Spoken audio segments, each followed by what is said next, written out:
आपने पूछा कथा को सुनकर के किसका किसका उद्धार होगा, तो हम आपको बताते हैं। ए मानवा पाप कृष्णस्तु सर्वदा सदा दुराचार रता विमार्गगा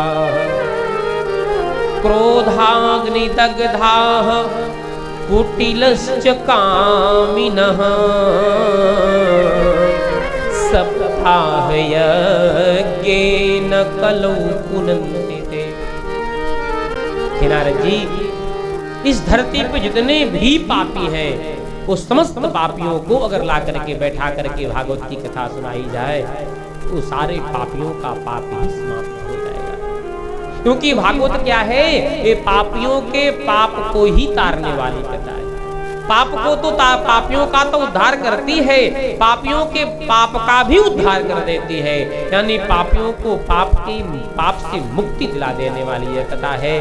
तो ए मानवा पाप कृतस्तु सर्वदा, जो सदा सर्वदा पाप ही करते रहते हैं, सदा दुराचार रता विमार्गगाः, जो सदा दुराचार में रत हैं, विमार्ग पे चलने वाले हैं। और क्रोधाग्नि दग्धाः कुटिलश्च कामिनः, क्रोध रूपी अग्नि में जो हल समय जल रहे हैं, कुटिल है, कामी है, पापी है, सब लोग अगर कथा सुने तो कलौ पुनन्ति ते, एक कलयुग में पवित्र और पुनंत हो जाएंगे, पवित्र हो जाएंगे।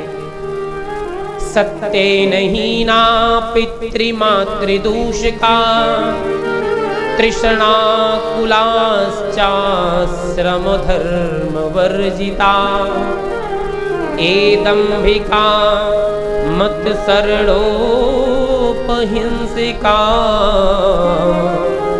सप्ताह यज्ञे न कलौ पुनन्ति ते। सत्येन हीना, जिनके जीवन में सत्यता ही समाप्त हो चुका है।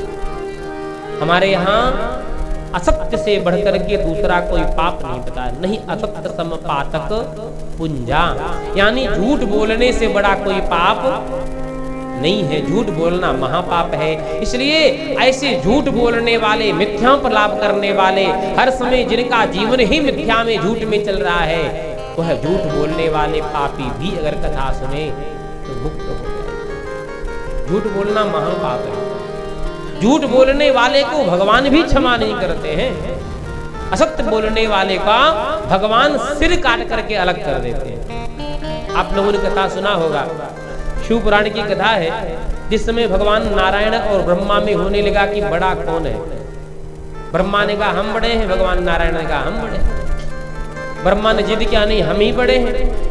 अब उसी समय दोनों में हो ही रहा था, तो उसी दोनों के बीच में, दोनों देवताओं के बीच में साक्षात भगवान शिव का जो है वो लिंगावतार, भगवान का तेजावतार, भगवान एकदम अग्नि की तरह एक स्तंभ के रूप में शिवलिंग एक प्रकट हुआ है। झलकता हुआ करोड़ों करोड़ों सूर्य की आभा उसमें से प्रतिभा निकल रही है और वह दिव्य शिवलिंग प्रकट हुआ है।